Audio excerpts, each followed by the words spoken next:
Election commission जानता है, हम जानते हैं। पहले सबूत नहीं था, अब क्लियरली सबूत है। इलेक्शन कमीशन की ड्यूटी है कि वो one man one vote enforce करें, और उन्होंने नहीं किया है। उन्होंने अपनी ड्यूटी नहीं की। अभी पिक्चर बाकी है। आज भी सर केरल में एक सीट जीती है बीजेपी त्रिशूल, उस सीट के ऊपर नहीं, बहुत सारी सीट्स हैं। सिर्फ एक सीट नहीं है, बहुत सारी सीट्स हैं। ये नेशनल लेवल पे किया जा रहा है, सिस्टमैटिकली किया जा रहा है। इलेक्शन कमीशन जानता है, हम जानते हैं। पहले सबूत नहीं था, अब क्लियरली सबूत है, और हम कॉन्स्टिट्यूशन की रक्षा कर रहे हैं। One man one vote constitution का फाउंडेशन है, और इलेक्शन कमीशन की ड्यूटी है कि वो one man one vote enforce करें, और उन्होंने नहीं किया है। उन्होंने अपनी ड्यूटी नहीं की। तो हम सिर्फ कॉन्स्टिट्यूशन को प्रोटेक्ट कर रहे हैं, उसकी रक्षा कर रहे हैं, संविधान की रक्षा कर रहे हैं, और हम करते रहेंगे, हम रुकेंगे नहीं। सर आप बिहार जा रहे हैं 17 तारीख से, 124 सुना है 124 साल की सामने आया। फर्स्ट टाइम 24 साल उसकी उम्र है, और फर्स्ट टाइम मिंटा देवी सुना है मैंने। ऐसे तो बहुत अनलिमिटेड केसेस है। अभी पिक्चर बाकी है। अगर देश में, मैं तो कहूंगा दुनिया भर में देखोगे, अगर 90 बार किसी के नेतृत्व में चुनाव हारने का रिकॉर्ड है, तो श्रीमान राहुल गांधी जी के नेतृत्व में हारे।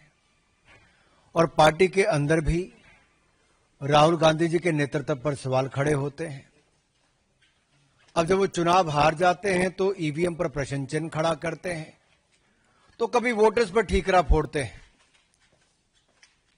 और यही नहीं, आप अनेकों उदाहरण देखिए।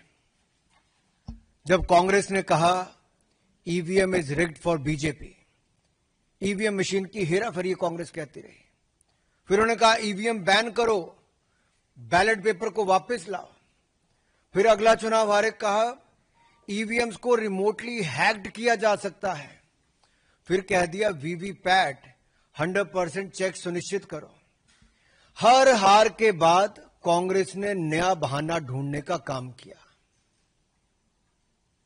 आत्मचिंतन, आत्मनिरीक्षण कांग्रेस ने नहीं किया, लेकिन आरोप ईवीएम इलेक्शन कमीशन से लेके संवैधानिक संस्थाओं पे बार बार लगाते रहे। और अब बिहार चुनाव हारता देखकर कांग्रेस पहले ही विपक्षी दलों के साथ मिलकर झूठे आरोप लगाने में लगी है। कल कुछ कांग्रेस के लोग कह रहे थे राहुल गांधी जी और विपक्ष के नेताओं ने बवंडर खड़ा किया। अरे भाई, बवंडर नहीं, बलंडर है, और मैं बताने वाला हूं कैसे। जितने आरोप आज तक लगाए, मैं राहुल जी को यही कहूंगा, धूल चेहरे पर थी, पर आप आईना साफ करते रहे। और एक एक करके इनको बताना जरूरी इसलिए भी है कि 1952 से अगर हम शुरुआत करें, तो चोर चोर मुसेरे भाई मिलकर वोट की चोरी की दुकान चलाई।